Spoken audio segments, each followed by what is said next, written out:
Well, hello G. It is time to fuel up, tank up my friends and hit the road. And what better place to hit and fuel up and tank up than a petrol pump, maybe? Well, let's see what's happening. And on the show today, we go back to Ladakh. We show you a swanky Ferrari. And we show you a bike which might be old, but it's still the Dominator. Well, you see, in our line of work, you get various sorts of people.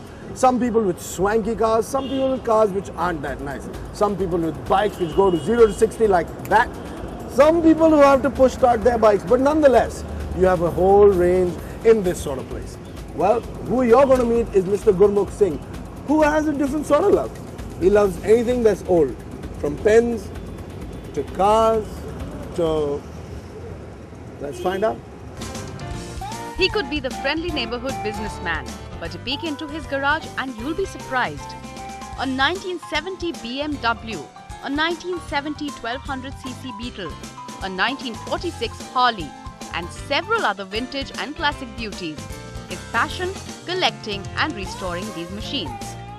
When I was a kid of I think 5 or 6 year old, my uncle had a BSA 350cc motorcycle which he used to repair himself.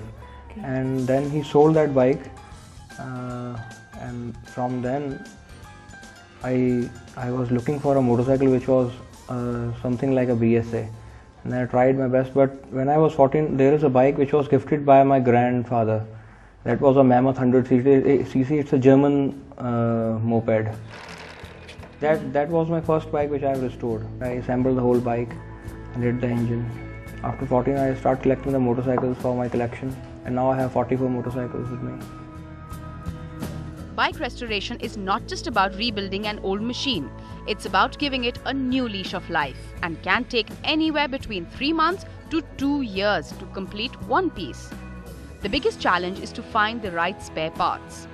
Restoration means it's an art. You are restoring, it means you are giving a life to the machine again. The same thing, the bike which I restore, you can compare with the brand new machine when it was manufactured. What I do, I collect the motorcycles, and when the time comes I open the bike, then I make the list of spare parts and what the work I have to do on that bike. Then step by step I start working on that motorcycle. Right now I'm restoring a BMW motorcycle, which is very, very tough to restore because you can't, you don't have the spare parts in India for that bike. You have to import those parts, and without the workshop manuals you can't do that job yourself. A careful look around the workplace, and not just old motorcycles, you can also spot a 1915 underboard typewriter and a 109 years old Tonga bought from the Maharaja of Avagar. Gurmukh finds solace in collecting anything that is old and vintage. These machines are not just for keeps. Some of them have already been restored to rock-solid riding conditions. Another one of his prized possessions is the 1952 manufactured Norton Dominator, commonly referred to by its owners as the Dummy. With its garden gate chassis and tuned engine, this was probably the sportiest of the British bikes. It's a very nice piece of restoration. Completely, cosmetically 100%, mechanically 100%. This Dominator came with a 500cc parallel twin engine and a frontal telescopic road holder. Probably one of the best shockers ever designed by the British. A favourite with many old rockers.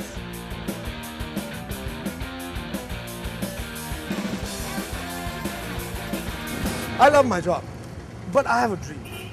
To fill fuel in that supercharged atmosphere of Formula 1 for the F1 Ferrari racing team.